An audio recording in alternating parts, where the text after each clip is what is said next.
out there. Now, let's take a look at the highlights from today's events, and when we return, we'll learn more about how the astronauts viewed today's eclipse.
Okay, through the eyes of NASA, only here are we bringing you the International Space Station live. It's traveling at 17,500 miles per hour as it orbits Earth.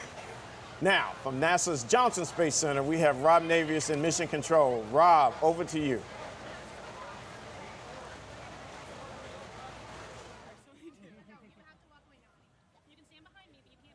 Welcome to Mission Control here in Houston.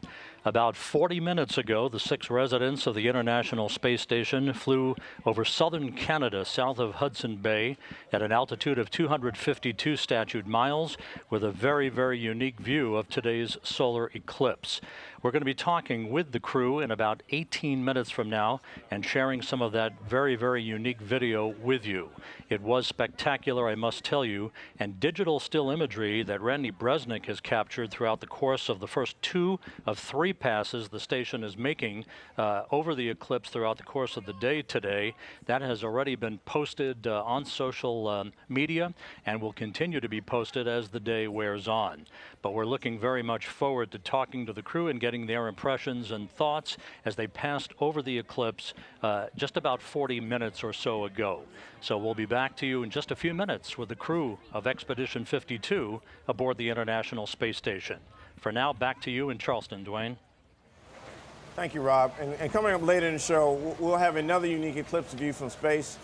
We'll have imagery from NASA's Solar Dynamics Observatory. It's also about to see an eclipse. So, SDO, Solar Dynamics Observatory. Alex, tell us a little bit about SDO. Well, SDO is one of NASA's heliophysics fleet. It gives us an unprecedented view of the sun. Incredible detail, incredible time and spatial resolution. It shows us 10 different wavelengths of light at the same time, showing us in mostly extreme ultraviolet light, the sun's outer atmosphere, corona and chromosphere, where we can see all of the dynamic phenomena that's happening. It is putting down almost 2 terabytes of data a day, giving us these unbelievable views of solar eruptions, solar prominences, solar flares, and all of the activity in the sun that drives space weather, what Yari spends her days studying. I mean, it's just an amazing mission because it lets you see in so much higher resolution the images from the sun that you can actually understand the origins of space weather and those solar flares, the corona's mass ejections. I mean, put it in perspective, it's like downloading more than 1 million pictures a day. That's how much data. SDO, wow, that's incredible. Okay, so we're going to go back to Karen Fox, who has a pretty important person with her. Karen. All right. Hello, we are back, and I have Mike Massimino with me, a former NASA astronaut who was on the Space Shuttle twice. Hello, Mike. Hello, Karen. Hello, everyone out there on NASA television. It's good to be back on NASA TV. We are so glad to have you here. Now tell me, was this your first eclipse? Yes, this was my first eclipse. I think there's one that passed by my neighborhood in New York on Long Island when I was a kid, because they were telling us not to look up at the sky and be careful and all that. That was like 9, I think, when that was a long time ago. So this is definitely the first total eclipse I've been a part of, and yeah, we'll see. We'll see when I can get to the next one. This was pretty cool, though. I'm glad I got to be here for this one. Tell me a little bit about it. What was your experience? Did it live up to what you were expecting? Yeah, well, I mean, there was certainly a lot of excitement. It was, it came right at the right time. I think all the science assets and resources that were out there trying to collect data and study the sun, that all went well. A lot of excitement throughout the country. A little bit too much cloud coverage here, though, in South Carolina. So, we maybe could have gotten a better view, but it could have been a lot worse, too. I think there are other parts of the country that got clobbered a little bit worse from the weather. But it was really cool to be here, and it got cooler. I could see it, and I could feel it with the temperature, and I could hear it with the excitement of predominantly a student crowd that we had here at the College of Charleston.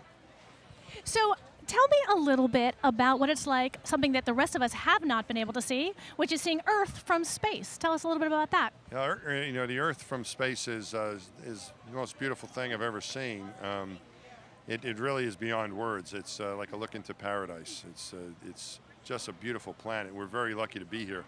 And I used to always count like the lucky things that we had here. We have an atmosphere that keeps us alive, and we have water that keeps us alive here on our planet, and we have a magnetic field that keeps us protected from solar radiation.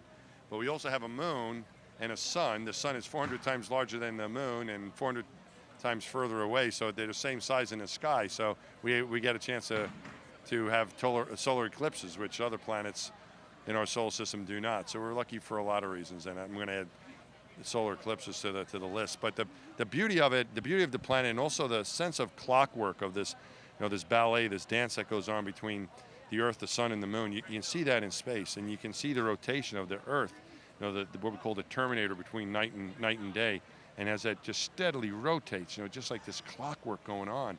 And that's what we witnessed today. This clockwork with the Moon involved, getting in the path of the Sun, and us all lining up perfectly together. And it's that clockwork that still amazes me, that everything has this permanence to it. It doesn't disappoint you. It's been going on for billions of years and will continue to go on for billions of years. The sun will come up tomorrow. These things will keep happening. It's a power, a force that we can't control. And to see it in space was cool, and now to see it down on Earth, that was cool as well. That is a beautiful sentiment. Thank you very much. I agree. We've had an incredible day watching this. So how about 2024? Do you think you'll be lining up to see the total eclipse in 2024? When's that? That's not too much longer. Where is it going to be? Where is it coming that year?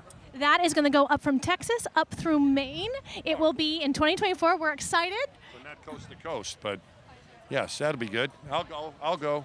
And back to Dwayne Brown. Thank you. Hey, thanks, Karen. It's good to see Mass, too. Now that the entire United States has experienced today's solar eclipse, let's go to social to see what people are saying, and they're saying a lot, I'm sure. Right, John? Yeah, thanks, Dwayne. Yeah, we just captured a few reactions and want to show those to you here with some graphics. This person right here is loving NASA's game day today. He's giving some shout out to us here on the broadcast, which is really, really quite nice. This is another one of our Twitter users from Nashville. Just some awesome photos taken by users across the internet. If you use the trending hashtags out there, you'll see, and I've been looking in here on my computer, just some amazing photos taken from the public. Some amateur photographers, it really looks like legit stuff all over the internet. Here's another one of our users. He wrote, "This was the pic of the eclipse I took through glasses. A second one I've seen in my lifetime, awesome." Here's another one. I'd like to thank the clouds for letting me look at the eclipse. It was so cool. We are not thanking the clouds here in Charleston, South Carolina, but we did get to, it's really, you could see it with bright, the sun was bright enough, you could see the partial eclipse with glasses through the clouds. It's just totality was a little bit of an issue. Here's another one on Twitter.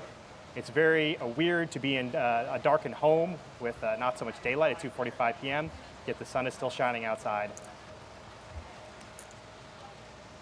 And here's another one. Wife and I are currently gazing into the bottom of a box of frosted mini wheats per NASA advice. It's just making me hungry.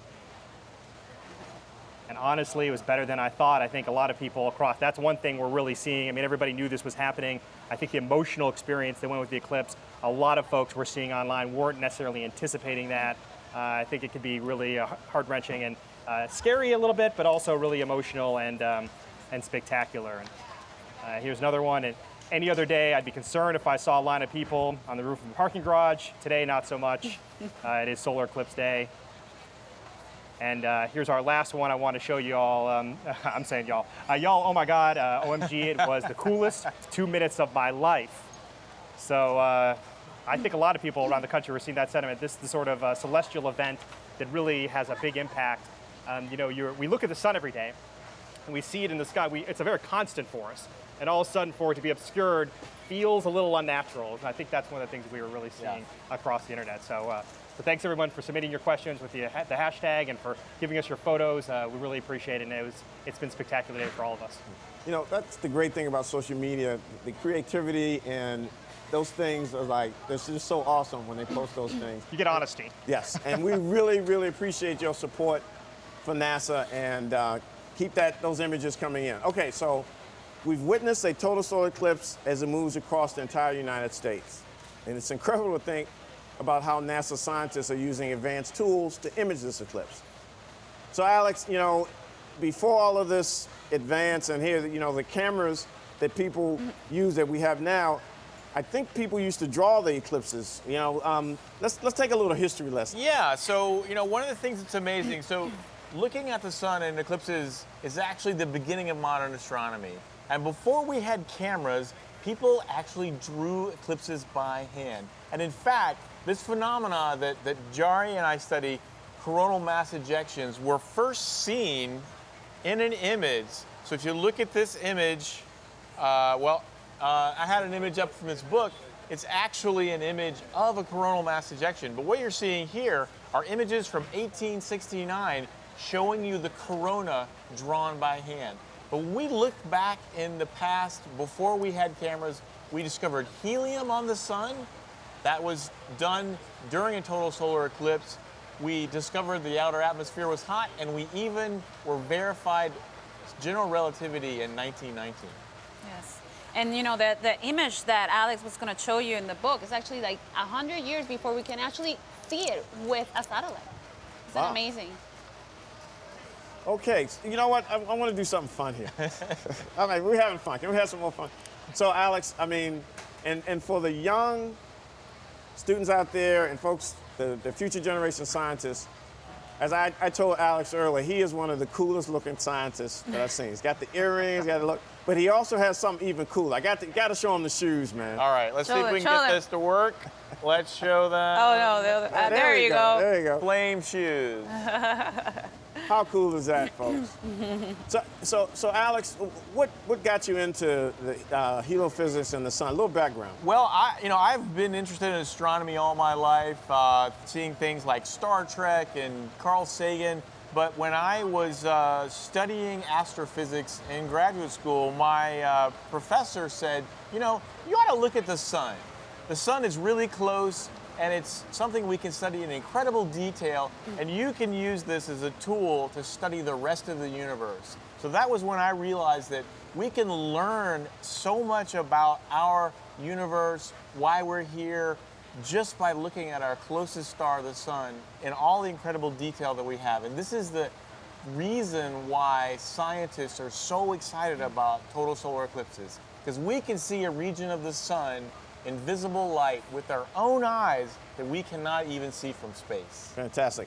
So, Alex, I'm gonna come back to you because I understand you're a cat lover, and Jody, I know you have a fantastic story to tell. But we're gonna go back out to Karen, who has another special guest. Karen, you're just having a good time out there. I am having fun. The College of Charleston students have been fantastic supporting us today, and we have some more students here. Can you tell me your name? I'm Nicole.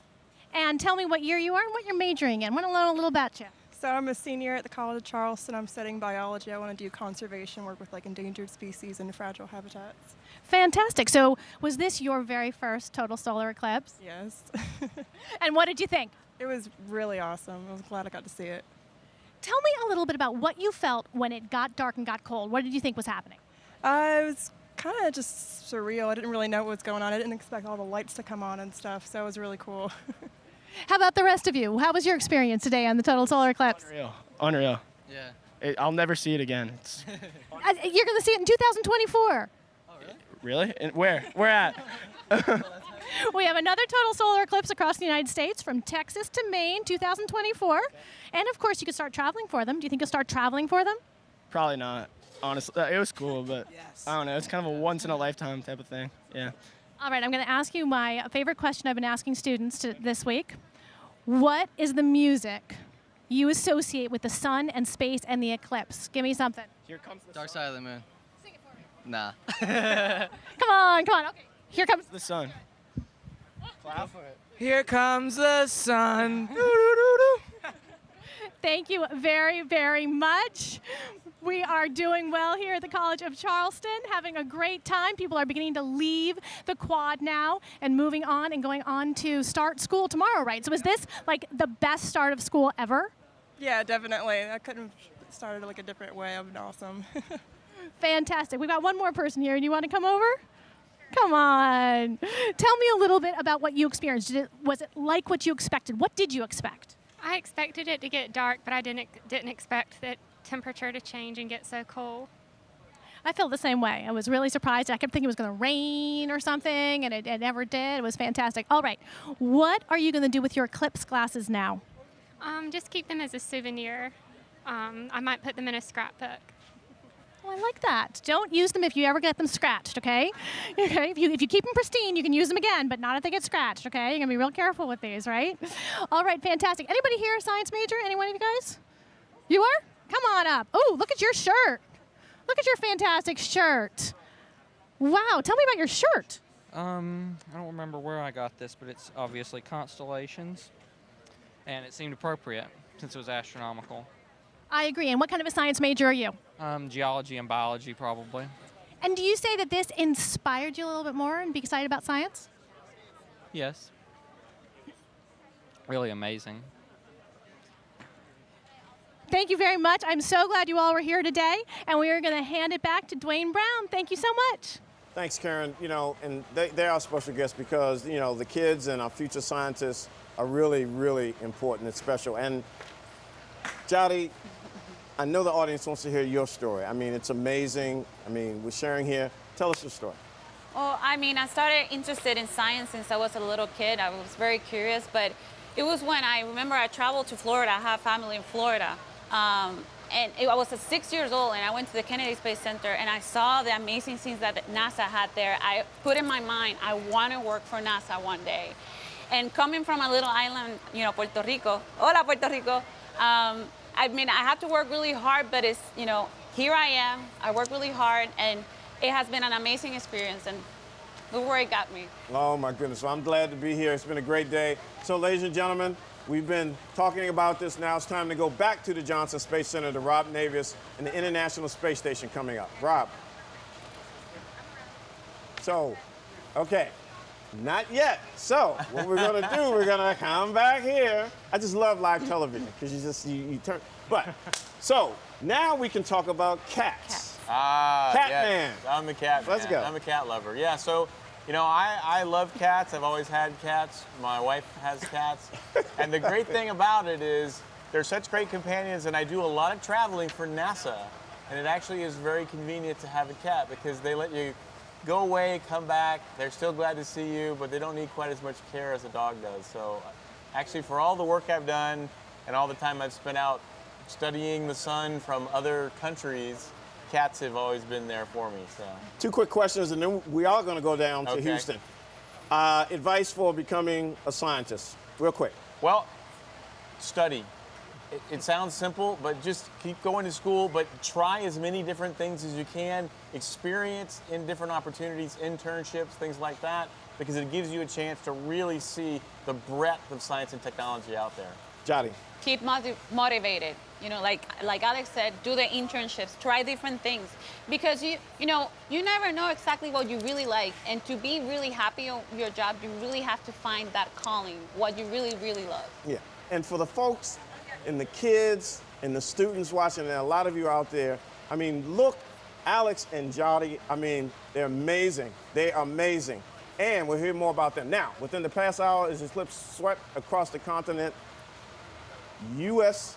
6 crew members aboard the International Space Station had a chance to view this phenomenon from a unique vantage point. Let's go to the ISS Flight Control Room at the Johnson Space Center in Houston. Rob Navius, back to you with more. Rob.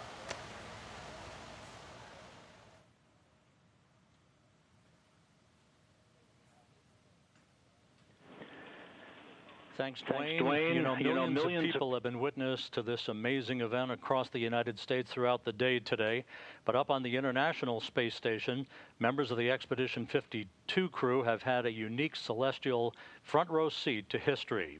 About an hour ago, the International Space Station flew 252 statute miles above the Earth over southern Canada as it made its way south of Hudson Bay with a tremendous view of the moon's shadow against the Earth. The moon covering about 44% of the sun during the second of 3 passes. You can see it in this animation right here. The crew were glued to the windows of the International Space Station with an HD video camera, with an armada of digital still cameras to capture every moment of those precious seconds. With us at this hour aboard the International Space Station in the Destiny Laboratory of the complex are 4 of the members of the Expedition 52 crew, NASA flight engineers Peggy Whitson, Jack Fisher, and Randy Bresnik, and flight engineer Paolo Nespoli of the European Space Agency. Thank you all so much for joining us today on this historic day. Yeah, it's been an exciting day for us to have the opportunity to see the eclipse from here. Peggy, let's start with you. You were in the cupola with an HD video camera looking out at the limb of the Earth where the shadow appeared, capturing some spectacular video that we're going to replay here in a second. What were your thoughts and impressions as the station flew over the shadow of the Earth?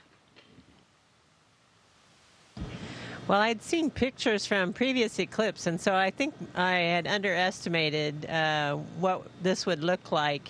This was much darker than I gave it credit for being. Unfortunately, it was kind of near the limb, near the edge of the Earth from our view, so several 100 miles away.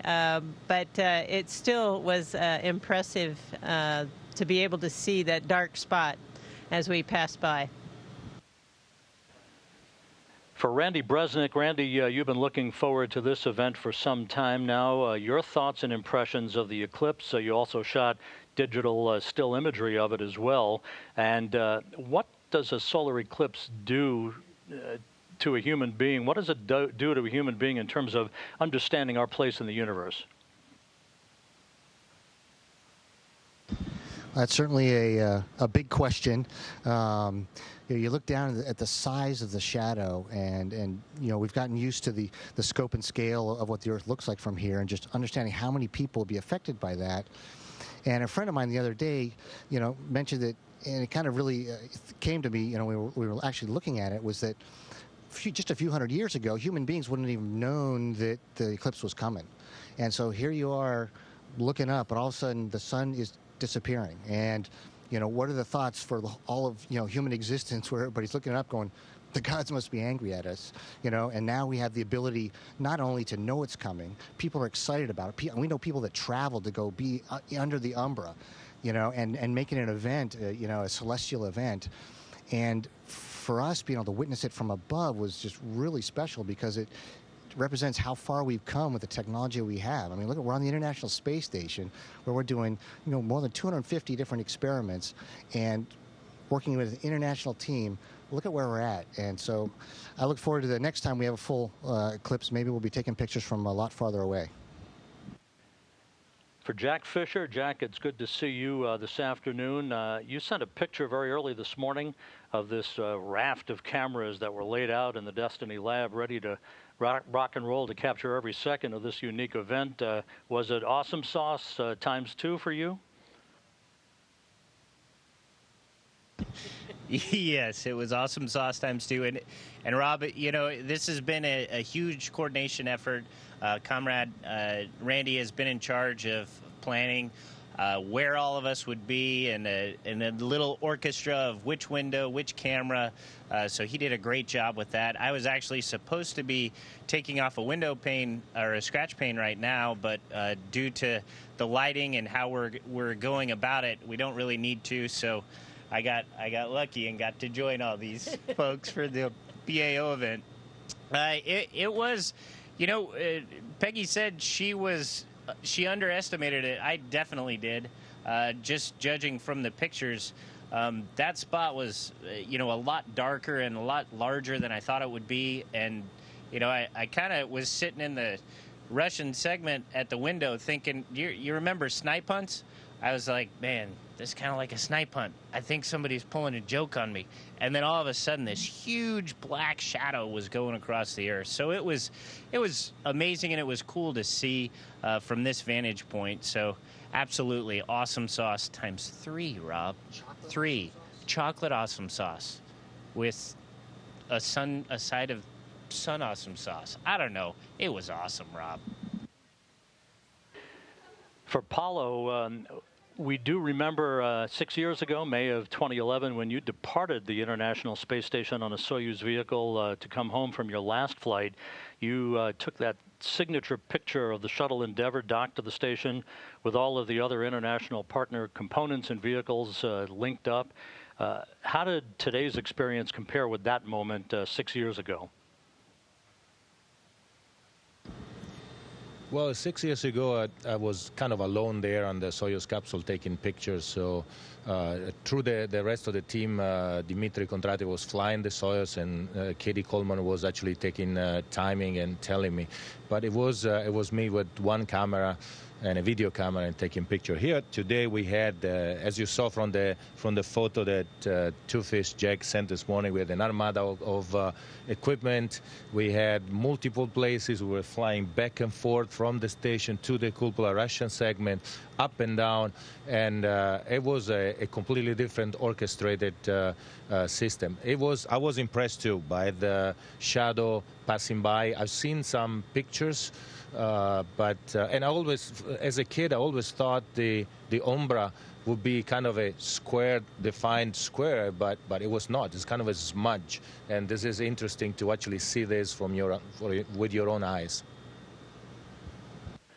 Randy, let me go back to you for 1 second to follow up on what Paulo just touched upon. It must have been a photo feeding frenzy on board during those first 2 passes. You all have one more pass to go coming up shortly. Give us a sense of that choreography that your crewmates have explained on board. And was it everybody elbowing each other away from the windows, or how did it all work? No, certainly everyone has their favorite things that they wanted to do, but we had to divide up the task because we couldn't have everybody doing the same thing. And so we even, took the still shots and said, okay, we're going to shoot this particular type and this particular speed from, this particular person, so we're going to vary it from over here to ensure that we were able to capture the images as best we could to share it with you all. Cupola was a little crowded because we had a bunch of cameras, a bunch of people, and the big thing was to try and not bump the video cameras. Sorry for the one you saw.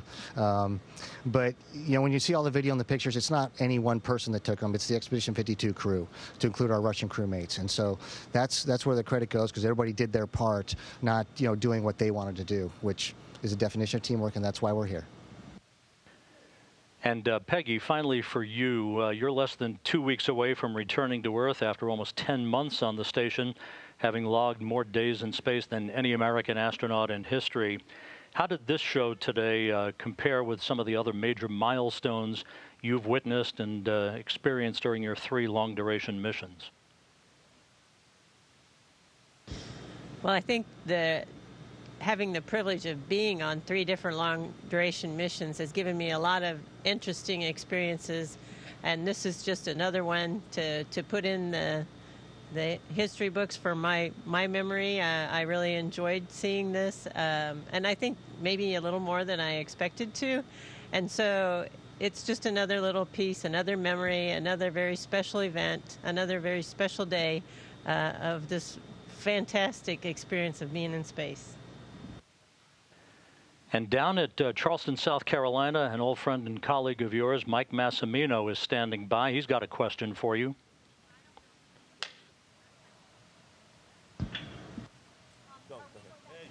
Hey, Peggy, comrade, Two Fish, Paulo, it's Mass down here in Charleston. I got to be in the path of totality below all of you today, and it was pretty awesome here, and it made me think of some of the really cool things we see of this, the timing, the cosmic dance of the universe that we see.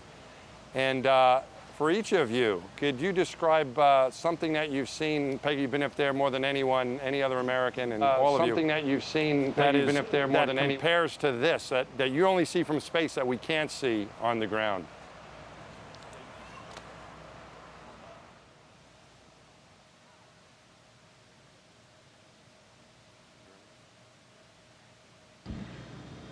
Well, I mean, I just feel like the whole experience of being here, of living here, is on a daily basis very special. There's just very special parts of each and every day.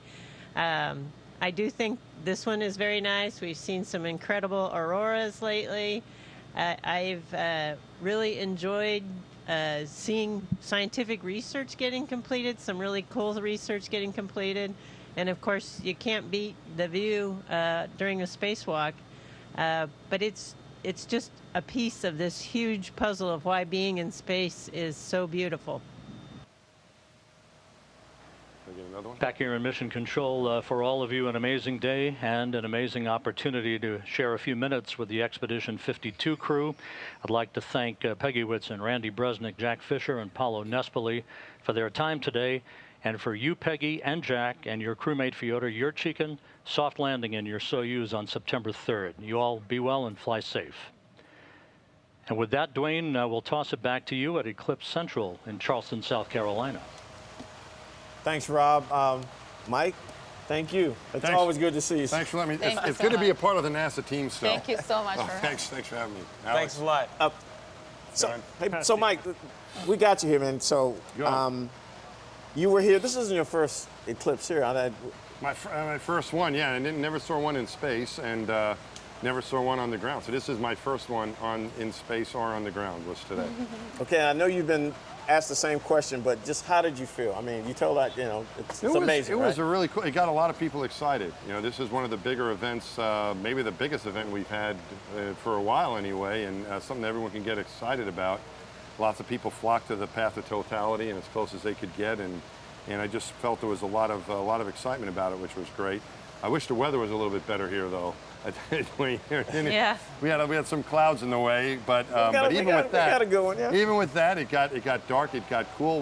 When you see things in space, you don't hear anything, and you're in either your spacesuit, you can feel the warmth of the sun coming or the cool of the darkness as you're going around the planet, and you can see the Terminator between night and day and so on. These reminders of what we're about, what our planet is about, and where we're all space voyagers. Here I was able to feel the coolness, right? And it got really dark. But it was a lot of added sound from all the cheers of the students here at the College of Charleston, so that was kind of fun too. So it was nice to be able to, it was good to be able to share with all these students. I guess the semester hasn't started here yet, because they should be studying pretty soon. Yeah. But they're easing into that, so this is a nice way to welcome them back to school as well. Mike, it's always good to see you, sir. Thanks for joining the team. Great to see you guys. Thank you so much for being here. Thanks for letting me on. I appreciate it. Oh, always. It was great seeing you. We're having a good time. So, right, hey, so we're going to throw it back to Karen. Karen, you got some more folks on the yard there. Yes, I do. I've got John Hakala, who is a professor of physics and astronomy at the College of Charleston. Hello, John. Hi, nice to see you. Tell me, is this your first eclipse? This is my third totality. I saw one in 1972 in the Gaspé Peninsula in Canada and one off the coast of Africa in 1973. Have you ever done any science during an eclipse, or you're mostly an eclipse watcher?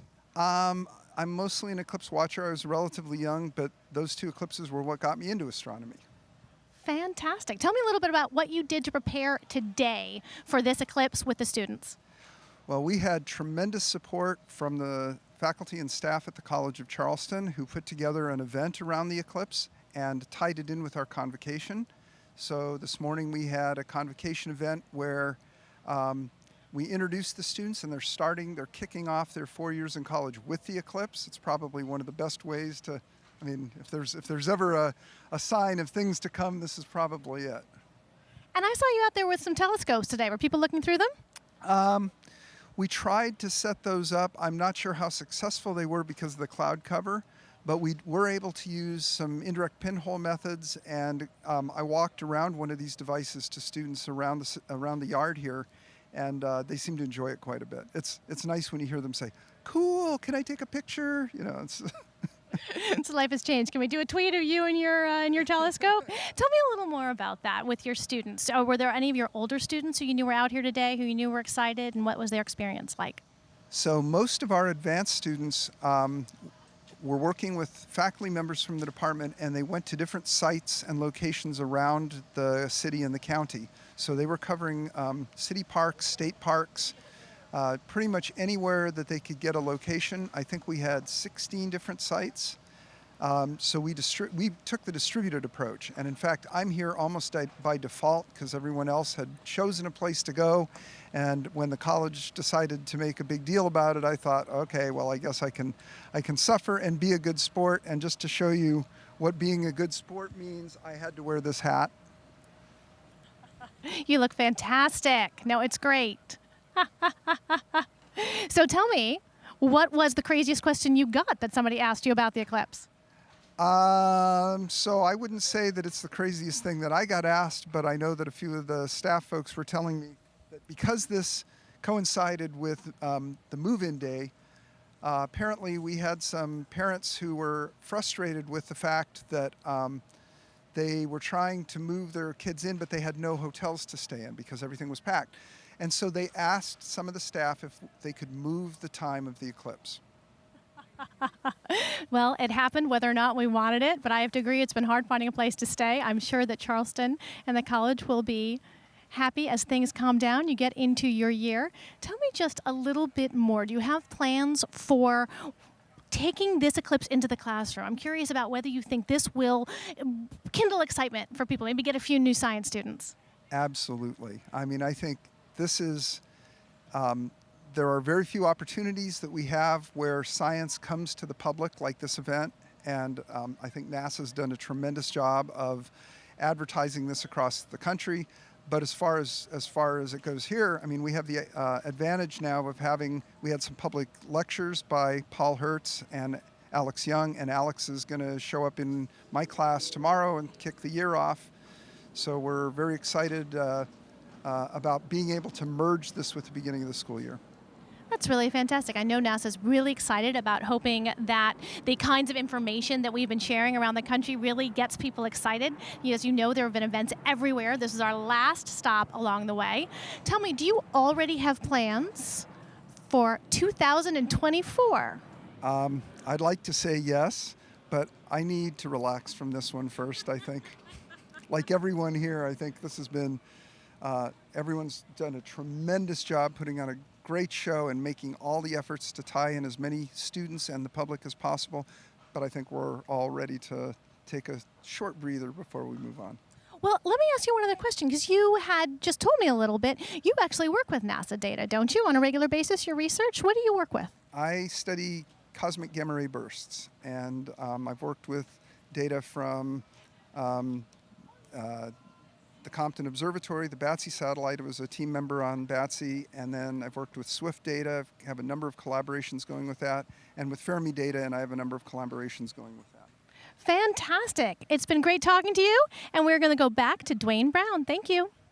Thanks, Karen. John, I bet you that hat that the professor had on is probably going to be on social media a lot. I can bet that. From coast to coast, we've tracked the solar eclipse over the past 3 hours. Thousands of people along the path of totality have witnessed a total solar eclipse in person, a breathtaking moment when day turns into night and then back again. And today, we've brought you the most spectacular images so that the millions of you watching from home could also witness these awe-inspiring moments through the eyes of NASA. I can't wait to see what the observations from today will yield. As scientists continue to analyze the images, we will continue to learn more about today's eclipse, about the sun, and about how it affects our daily lives. Yadi, your feelings, your thoughts. This has been an amazing experience. And, you know, the clouds didn't let us see the solar corona, but it has been an amazing experience. And we got all the experience, the darkness, the cold, and, the cooler of the temperature is amazing. And, it's not over yet. The next total solar eclipse will be in Argentina. El próximo eclipse total solar será en Argentina. En el 2019. Alex, your thoughts. Well, this was amazing. I mean, as Jari said, too bad that we didn't get to see the corona, but this whole experience, it was an immersive experience, getting to feel everything around me, getting to feel the excitement. But, being able to work with you all, to share this with millions of people, that is really what I live for, is getting to share the beauty, the wonder of nature with everyone we possibly can, and to know that we have been able to help millions of people both in the path and outside the path share in this human experience is really what I am glad to go home and know at the end of the day. And I also know that I get to see another one. Besides the one in Argentina and Chile, we're gonna have another one in this country, 2024. It's gonna go from Mexico, Texas, into Ohio River Valley, upstate New York and New England, and it even crosses Carbondale. So for those that got to see the one there, could go and see another one in less than 375 years in a single place. So I wonder if the hotels have already filled up. I suspect they have. I suspect they have. John, I got to come to you. I know the conversation and everything, the images, your thoughts. Yeah, I mean, just from this point of view, listening to all of this and all the science was fantastic. I think that one of the things that really was most interesting to me was the fact that the volume of people. Like I said earlier, this broke our records for the most streaming event we've ever had. And NASA does some pretty amazing things. We fly human beings in space. We launch spacecraft. We show images from the Hubble Space Telescope. We're doing all kinds of developmental work. It's just there's constantly awesome programming from NASA out of this world, so to speak. And so for this event to eclipse, pun intended, everything else we've done is pretty spectacular. I actually have a couple cool photos I wouldn't mind showing real fast if we have a second. Sure. If you could pull those up. This one right here is from the space station from Paolo Nespoli. He posted this on his Twitter account. Pretty freaking cool, I think. This you can see the darkness of the moon shadow across the planet. And just one more photo I want to show you. This is just a fun one of from New York City Times Square. You know, this broadcast was all over the country. People were texting me and say, "Hey, I see you on TV. I'm showing it to my kids in their classroom." And so it wasn't just us. It wasn't just the people viewing it online, the masses of people, but there was also classrooms who were broadcasting it across the country. So hopefully we've reached a lot of kids and inspired them about space exploration. That's what it's about, inspiring the next generation. Wow, what a day. We truly want to thank the wonderful city of Charleston and especially the College of Charleston for hosting NASA Eclipse Central. This program simply could not have been done without the invaluable work and coordination from our NASA TV crew, NASA centers, science organizations, partners and stakeholders, and many more, really too numerous to name. But you know who you are, and thank you. And finally, I want to thank you, the public, the audience watching this program across the nation, staying with us. We brought it to you. Thank you for your support, your questions, your pictures, your thoughts. Also, helping bring the eclipse to the nation. And of course, Dottie, Alex, John, Sean, Karen, what a day. What a day. An amazing day. And 2024? 2024. Be there. Are we gonna be there again? Yes. Can I hang out with you guys again? Yes, let's do this again. Absolutely. All right. We'll see you guys in 2024. Thank you for watching NASA TV, where through the eyes of NASA, you've experienced Eclipse 2017. Please go to the NASA websites. The story does not end here. The story does not end here. Many more images and science data will be coming out over the next several days. They will be awesome too, so stay tuned and visit our website and social media accounts. Hanging out with John. I'm Dwayne Brown for the team here, Charleston, signing off on NASA Eclipse Central. Thanks for watching. Thank you. Thank you.